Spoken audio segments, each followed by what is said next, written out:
Hey TikTok fam, welcome back to another mind-bending episode of Beyond the Text.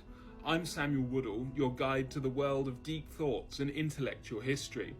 Today we're diving headfirst into the captivating universe of natural law and natural rights. But first, a big shout out to Professor Knud Hutcheson at the University of St Andrews for being our guiding star.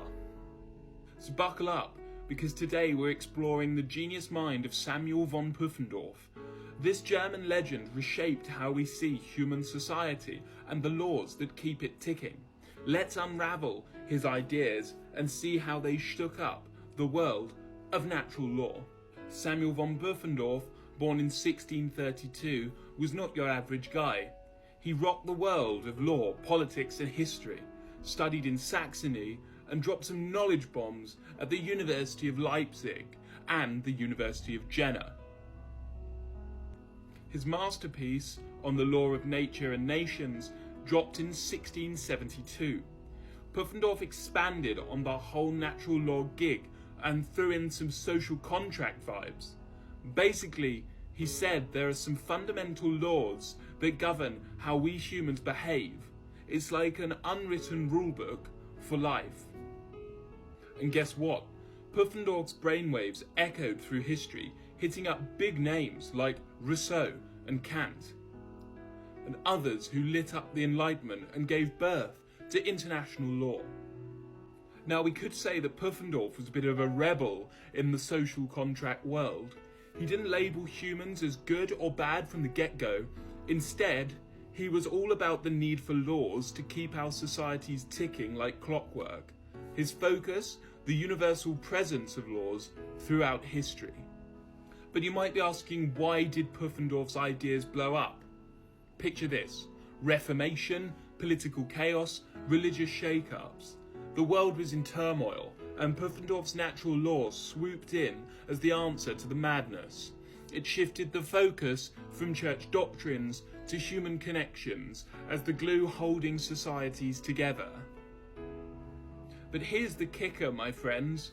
How do you handle different beliefs in big old states?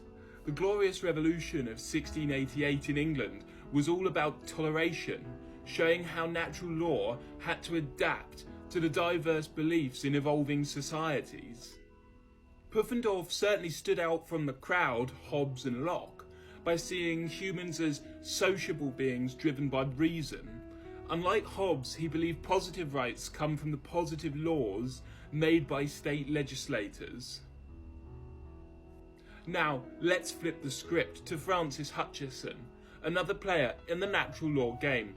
He believed in human egoism, but added a moral twist, saying our internal sense guides our moral judgments. According to Hutcheson, getting a dose of philosophy is crucial for using rights responsibly. And now here's where it gets spicy. The right to rebellion. Hutcheson was all for it, breaking away from Pufendorf's vibe.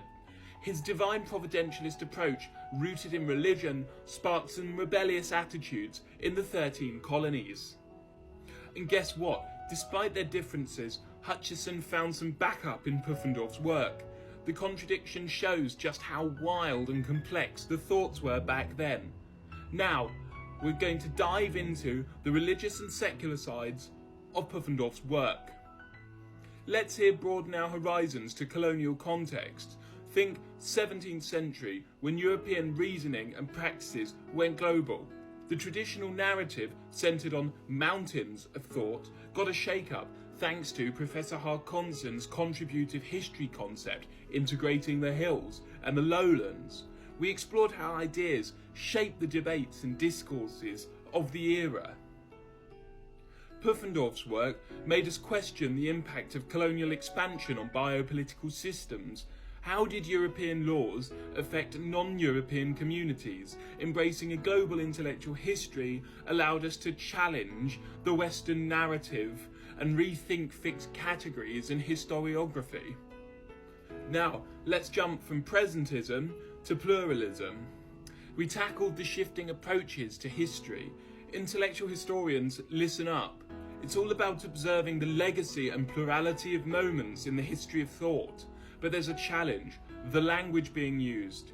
Pufendorf's complex discourses on moral versus physical entities is a linguistic conundrum, making us question if we can ever fully understand a thinker in their own time. And now the grand conclusion. As we wrap up this journey through the realms of natural law and natural rights, we're reminded it's a complex journey of diversity and constant re-evaluation. Pufendorf, Hutcheson and the thinkers of this period urge us to question, explore and challenge accepted narratives. Thank you for joining us on this wild ride. Keep the philosophical fire burning and stay tuned for more explorations on Beyond the Text. Until next time, keep questioning, keep learning and keep discovering the intricate threads that lie beyond the text.